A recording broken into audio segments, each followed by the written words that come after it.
नमस्कार, मैं जितेंद्र चतुर्वेदी। पहले तो आप सभी से आग्रह रहेगा कि अगर मतांतर से नहीं जुड़े हैं तो जुड़िए, वीडियो को लाइक कीजिए और साझा करना मत भूलिए। हेमंत सोरेन के प्रकरण ने अरविंद केजरीवाल के खेमे में हलचल बढ़ा दी है और पार्टी के भीतर तो खलबली मची हुई है। क्यों, क्या हुआ, हेमंत सोरेन का क्या मामला रहा, क्या चीजें निकल कर आई, ये तमाम तरह के सवाल जो है ये मन में अब उठ रहे होंगे। तो उस पर हम लोग विस्तार से बात करेंगे। पर यह भी जानना जरूरी है कि जिस मामले में अरविंद केजरीवाल के ऊपर शिकंजा कसा जा रहा है, दरअसल उसी मामले में इनके नवरत्नों में शुमार संजय सिंह और मनीष सिसोदिया तिहाड़ में है। उनकी न्यायिक हिरासत बढ़ा दी गई है, यानी उधर भी कुछ राहत मिलती दिख नहीं रही है। अब आगे क्या कुछ होगा ये देखने वाली बात रहेगी। पर अरविंद केजरीवाल का अब क्या होने जा रहा है ये सबसे बड़ा सवाल है।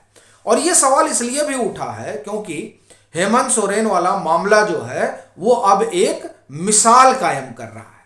अब ये क्यों कह रहा हूं, वो इसलिए कह रहा हूं क्योंकि हेमंत सोरेन ने जो झारखंड के मुख्यमंत्री हैं उनको ईडी सम्मन कर रही थी, वो जा नहीं रहे थे। और कमोबेश उसी रास्ते पर आप कहें कि अरविंद केजरीवाल भी रहे, उनको भी 4 सम्मन हुए, वो तो साहब गए नहीं। और उसके उलट उन्होंने ईडी को आंख दिखाई सो अलग और खर्रा भी लिखकर भेज दिया कि आपने तो गैर कानूनी सम्मन भेज रखा है और आप मुझे किस अधिकार से बुला सकते हैं। ये सवाल उन्होंने खड़ा किया। और आम आदमी पार्टी जिसके वो संयोजक भी हैं वो 4 कदम और आगे चली गई। उसने कहा कि तो पूरा मामला ही जो है वो फेक है, एजेंसियां जो है वो भाजपा के इशारे पर काम कर रही हैं और हमको फंसा रही हैं। ये तमाम चीजें तो उन्होंने कह दी। लेकिन अभी मुझे लग रहा है ये कल ही की घटना है, जिस तरीके से ईडी पहुंची हेमंत सोरेन के यहां, उसके बाद से अरविंद केजरीवाल के खेमे में मातम छाना स्वाभाविक है। देखिए हुआ क्या कि हेमंत सोरेन तो जा नहीं रहे थे, लेकिन वो ये भी जान रहे थे कि ईडी को अगर जवाब नहीं देंगे तो जान छूटेगी नहीं। क्यों? क्योंकि पीएमएलए एक्ट के तहत ईडी को विशेष अधिकार है।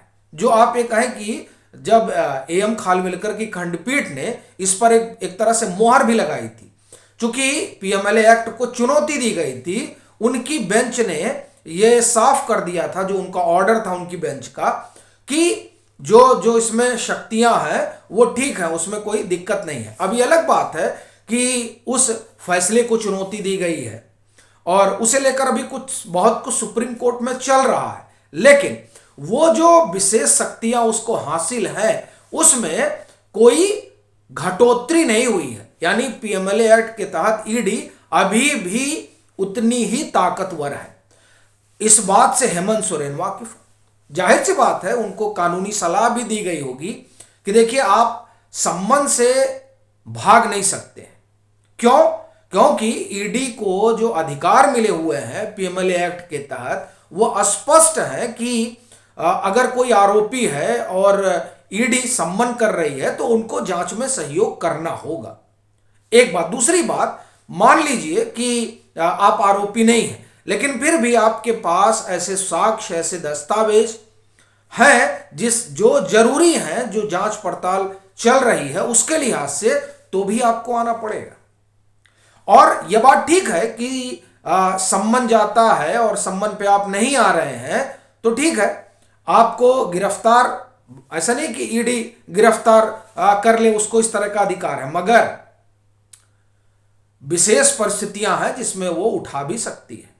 और फिर कोर्ट को यह है कि ईडी को कोर्ट को संतुष्ट करना पड़ेगा कि पर्याप्त ग्राउंड थे इनको हिरासत में लेने के।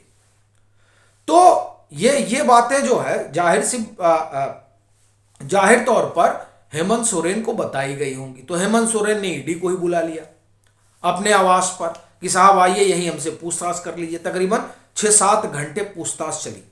लेकिन बड़ा सवाल यह है कि अब अरविंद केजरीवाल का क्या होगा, क्योंकि जो प्रावधान मैं बता रहा हूं उसमें यह कोई जरूरी नहीं कि सम्मन ही किया जाए। कई बार बिना सम्मन किए भी आपको गिरफ्तार किया जा सकता है।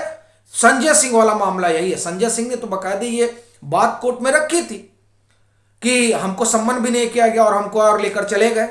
लेकिन तब ऐसी परिस्थिति में कोर्ट को संतुष्ट करना पड़ेगा कि नहीं, ये जो है इनका आना जरूरी था और वो तमाम चीजें कि हमने इनको गिरफ्तार क्यों किया है। क्योंकि आप देखिए संजय सिंह को भी तब तक आरोपी नहीं बनाया गया था, सिर्फ उनकी चर्चा थी और उस आधार पर तो उन्होंने बताया कि हमको नहीं हिरासत में लिया जा सकता, हमारे ऊपर तो आरोप भी नहीं है। लेकिन बाद में ईडी ने कोर्ट को सेटिस्फाइड किया कि नहीं, इनका इन्वॉल्वमेंट है और ये मुख्य षड्यंत्रकर्ता है और उस बाबत ईडी ने सबूत भी रखे। अब यही परिस्थिति अरविंद केजरीवाल के लिए भी खड़ी होती दिखाई दे रही है, क्योंकि सम्मन पे सम्मन आ रहा है और ये जा नहीं रहे हैं। तो अब ईडी के पास क्या विकल्प है? ईडी के पास एक ही विकल्प है कि वो अब अरविंद केजरीवाल को लेकर जाए। अब लेकर जाएगी तो स्वाभाविक है उसको जो है कोर्ट को ये बताना पड़ेगा कि नहीं साहब, हम इस वजह से इनको लेकर आ रहे हैं।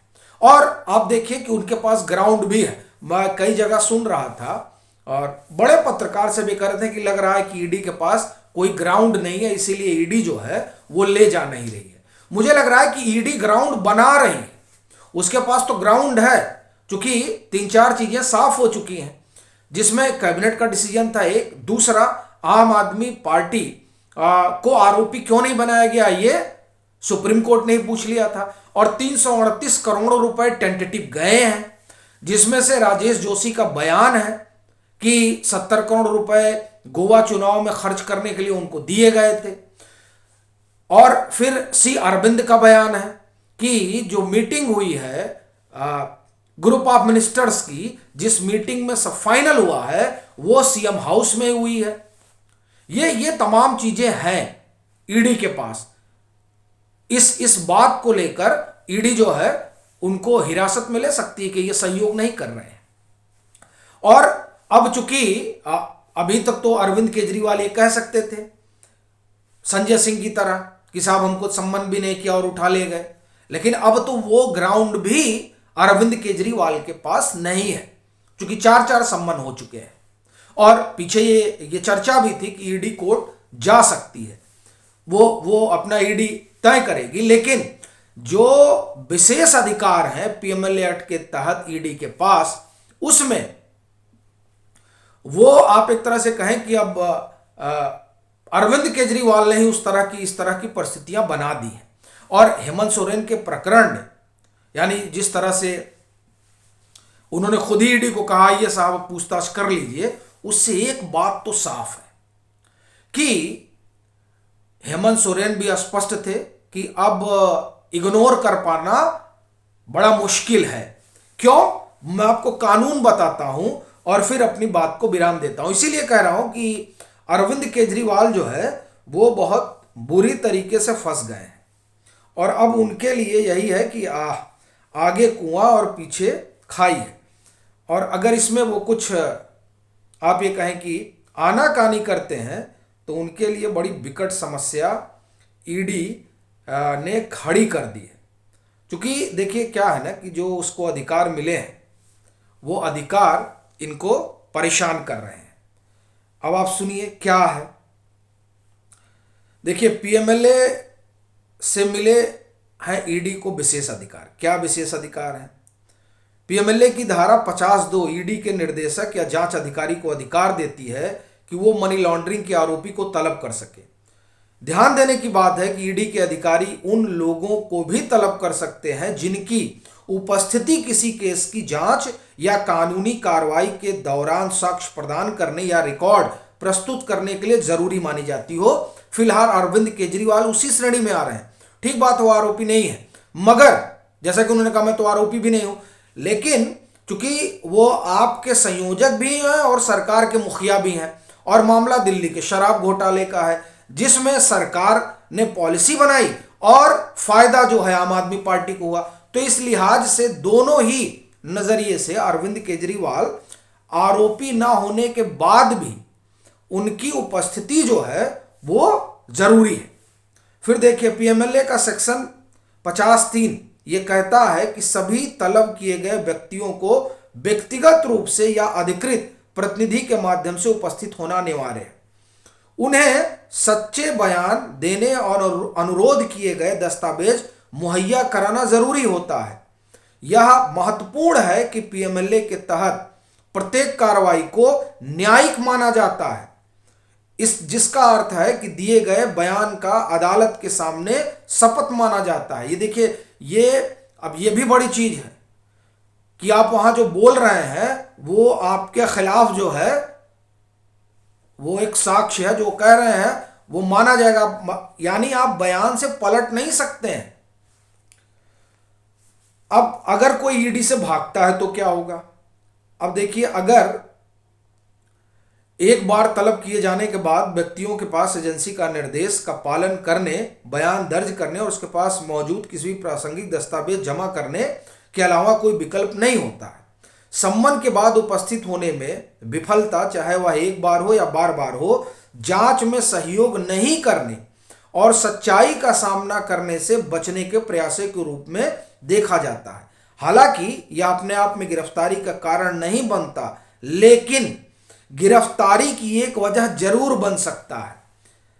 यदि ईडी ने किसी को व्यक्तिगत रूप से तलब किया है तो उसके पास किसी प्रतिनिधि को भेजने का विकल्प नहीं होता है, उसे हर हाल में खुद को पेश करना होता है। आगे सुनिए क्यों कह रहा हूं कि अरविंद केजरीवाल जो है बुरे फंस गए हैं।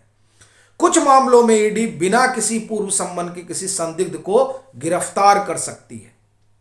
ऐसा करने पर ईडी को रिमांड के दौरान अदालत में यह साबित करना होगा कि सबूतों से छेड़छाड़ या प्रमुख गवाह को डराने से रोकने के लिए गिरफ्तार जरूरी है। अब ये तमाम चीजें आप देख रहे हैं, तो इसलिए ये जो विशेष अधिकार है, उस अधिकार ने और हेमंत सोरेन का जो मामला है उसने अरविंद केजरीवाल और उनकी पार्टी के लिए संकट बहुत बड़ा कर दिया है। आपकी क्या राय है जरूर साझा करिए। मतांतर से नहीं जुड़े हैं तो जुड़िए, वीडियो को लाइक करिए और खूब शेयर करिए।